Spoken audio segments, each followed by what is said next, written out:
नमस्कार, मी अयोध्याज mini world या YouTube चॅनलमध्ये आपले अगदी मनपूर्वक स्वागत करते।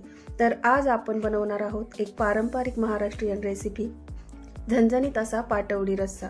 भाजीला काय करावं हे जर सुचत नसेल तर ही रेसिपी नक्की ट्राय करा। व्हिडिओ संपूर्ण बघा आणि चॅनलला लाईक, शेअर, सबस्क्राइब नक्की करा। चला तर आता आपण रेसिपीला सुरुवात करूया। तर पहिल्यांदा आपण पाटवडी बनवून घेऊया। यासाठी इथे एका ताटात मी 1 वाटी बेसन पीठ घेतलंय। यात आता ठेचलेलं आलं लसूण टाकला। यानंतर यात आपण अर्धा चमचा धना पावडर, अर्धा चमचा मिरची पावडर टाकून घेतले। आता यामध्ये आपण थोडीशी हळद पावडर आणि जिरे टाकून घेतले। आता या पिठात आपण बारीक चिरलेली कोथिंबीर आणि चवीनुसार मीठ हे टाकून घेतलं आहे। आता हे पाटवडीचे पीठ आपल्याला थोडं थोडं पाणी टाकत भिजवून घ्यायचे आहे, कारण बेसन पीठ हे लवकर पातळ होते।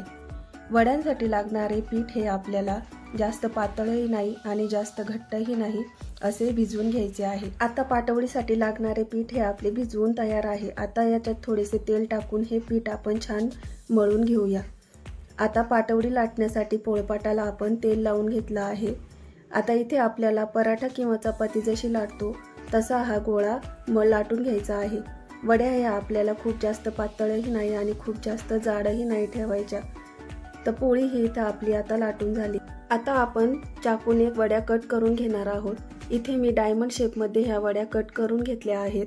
तुम्ही चौकोनी शेपमध्येही ह्या वड्या कट करून घेऊ शकतात। तर बघा, वडी ही इथे आता आपली तयार झालेली आहे आणि वडी ही आपण थोडीशी पातळ ठेवल्यामुळे ती लवकर शिजते। आता रश्श्याच्या वाटण्यासाठी इथे मी उभा कापलेला कांदा, खोबरं, अद्रक, लसूण, धने आणि कोथिंबीर घेतली आहे। आता पहिल्यांदा आपण गॅसवर तवा गरम करून घेतलाय। यात आता थोडंसं तेल टाकून आपण कांदा सोनेरी लालसर रंग येईपर्यंत छान असा परतून घेणार आहोत। बघा, कांदा हा इथे आपला छान असा परतला गेलेला आहे। आता हा कांदा आपण तव्यावरून काढून घेणार आहोत। आता याच तव्यावर आपण खोबरं हे लालसर रंग येईपर्यंत छान असं वाटण्यासाठी भाजून घेणार आहोत। तर खोबरं हे असं छान भाजलं गेलं आहे।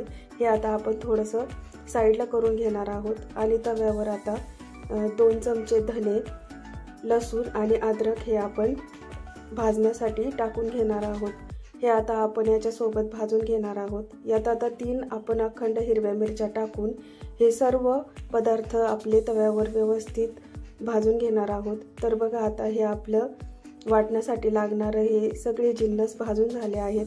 आता इथे हे वाटण आपल्याला थंड करून घ्यायचं आहे आणि मिक्सरमधून आपल्याला हे वाटून घ्यायचं आहे। तर बघा, आता पहिल्यांदा आपण हे सर्व मिक्सरमध्ये घालून कोरडंच वाटून घेणार आहोत। आता या कोरड्या वाटणात आपल्याला थोडीशी कोथिंबीर आणि थोडं थोडं पाणी करून हे वाटण आपल्याला बारीक वाटून घ्यायचंय। आता फोडणीसाठी गॅसवर एका कढईत मी 2 चमचे तेल टाकून घेतलं। यात 1 चमचा जिरं, 1 चमचा मोहरी टाकली। जिरं मोहरी फुलल्यानंतर यात आपण तयार वाटण हे रश्श्यासाठी जे बनवलं होतं ते टाकून घेतलेलं आहे। आता हे वाटण आपल्याला तेलात 8 ते 10 मिनिट छान असं तेल सुटेपर्यंत परतून घ्यायचं आहे। आता वाटण हे आपलं परतलं गेलं आहे। यात आपण काही मसाले घालून घेऊया। आता इथे मी 1 चमचा मिरची पावडर ही टाकून घेतली आहे। आता 1 चमचा धना पावडर, 1 चमचा कांदा लसूण मसाला आणि 1 चमचा गरम मसाला हा टाकून घेतला। यात आता अर्धा चमचा हळद पावडर आणि चवीनुसार मीठही टाकून घेतलं। आता हे मसाले आपल्याला वाटणासोबत किमान 4 ते 5 मिनिटं हे व्यवस्थित परतून घ्यायचे आहे, ज्यामुळे त्याला तेल सुटेल। आता मसाल्याला हे आपलं छान तेल सुटलेले आहे। आता इथे आपण 1 ते 1.5 ग्लास जे पाणी गरम व्हायला ठेवलेलं होतं ते गरम पाणी आता आपण याच्यात टाकून घेणार आहोत। गरम पाण्यामुळं आमटीला छान अशी चव येते। आता गरम पाणी टाकल्यानंतर 5 ते 10 मिनिटं हा रस्सा आपण उकळून घेतला आहे। आता या उकळलेल्या रस्स्यामध्ये आपण तयार करून घेतलेल्या पाटवड्या ह्या टाकून घ्यायच्या आहे। बघा, आता सगळ्या पाटवड्या मी या रस्स्यामध्ये टाकून घेतलेल्या आहेत। आता हलक्या हाताने पाटवडी आणि रस्सा हा आपल्याला चमच्याने व्यवस्थित हलवून त्याच्यावर झाकण हे 10 ते 15 मिनिटं ठेवून आपल्याला हे शिजवून घ्यायचं आहे। आता गार्निशिंगसाठी इथे कोथिंबीर मी टाकून घेतलेली आहे आणि आता पाटवडी रस्सा हा बघा आपला एकदम असा तयार झालेला आहे। तो आता आपण एका प्लेटमध्ये काढून घेणार आहोत। तर तुम्ही बघू शकता, झणझणीत असा पाटवडी रस्सा तयार झाला आहे। त्याला तरीही छान आली आहे। तुम्ही ही रेसिपी नक्की ट्राय करून बघा।